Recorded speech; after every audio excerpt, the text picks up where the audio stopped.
कल्याण ग्रामीणमधील 27 गावांतील कर्मचाऱ्यांसाठी आनंदाची बातमी। येत्या 15 ऑगस्ट रोजी या गावातील पात्र कर्मचाऱ्यांना नियुक्तीपत्र प्रदान करण्यात येणार असल्याची माहिती आमदार राजेश मोरे यांनी दिली। या पार्श्वभूमीवर आमदार मोरे यांनी संबंधित आयुक्तांसोबत बैठक घेऊन नियुक्ती प्रक्रियेबाबत आणि इतर महत्त्वाच्या विषयांवर चर्चा केली। गावांच्या विकासाच्या दृष्टीने हे पाऊल महत्त्वाचे ठरणार असून ग्रामस्तरावरील प्रशासन अधिक बळकट होईल असा विश्वास त्यांनी यावेळी व्यक्त केलाय। शासनाच्या आदेशानुसार ही प्रक्रिया अंतिम टप्प्यात असून 15 ऑगस्ट रोजी स्वातंत्र्य दिनाच्या औचित्याने अधिकृत नियुक्त्या दिल्या जातील। एका बैठकीतले प्रमुख मुद्दे काय होते?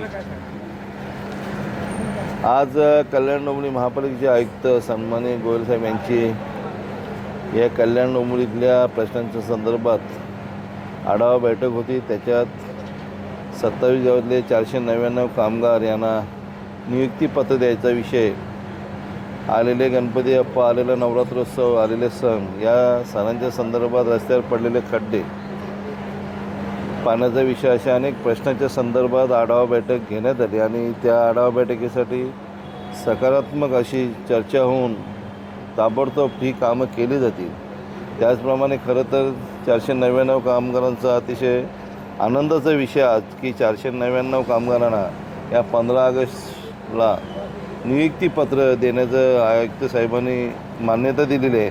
त्यामुळे मी आयुक्त साहेबांचं मनापासून अभिनंदन, आभार मानतो।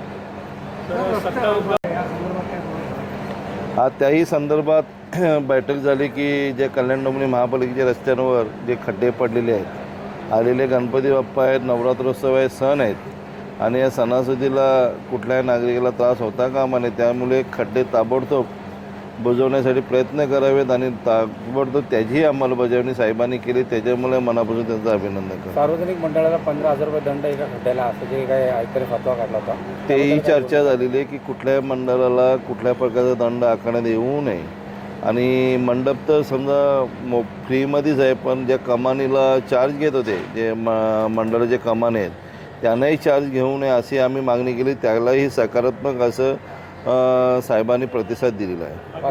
उंच इमारत त्यातला त्याबद्दल काही सकारात्मक चर्चा झाली का? नाही, होईल। आताच आयवाड असेल, ईवाड असेल, भाग असेल, जी प्रभाग असतील, या प्रभागात आताच यंत्रणा चालू झालेली आहेत आणि लवकर साफसफाई होऊन जाईल।